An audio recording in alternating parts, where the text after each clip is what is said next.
Hey guys, welcome to Tutorial Guru. Today we'll be learning how to see deleted messages on Snapchat. And now let's dive right in.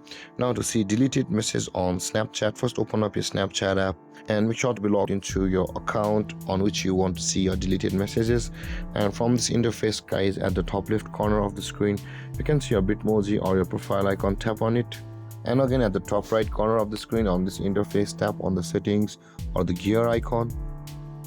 And over here, guys, scroll down to the bottom of the screen, and in order to see your deleted chat messages, guys, you'll be required to download your data. So in order to do that, tap on the My Data button just above the logout.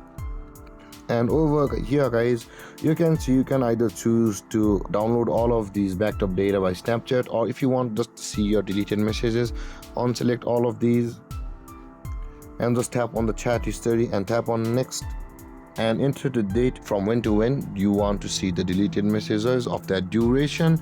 And with that being done, guys, tap on the submit, and then your data will be made ready by Snapchat. And after that, Snapchat will notify you after getting your data ready, and then you'll be able to download that and view your deleted messages from over here.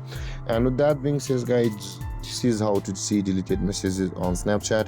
And if you have any confusions or questions regarding the topic, feel free to comment in the comment section below, and don't forget to like, subscribe and hit that bell icon for more videos. Thank you for watching, guys. Peace.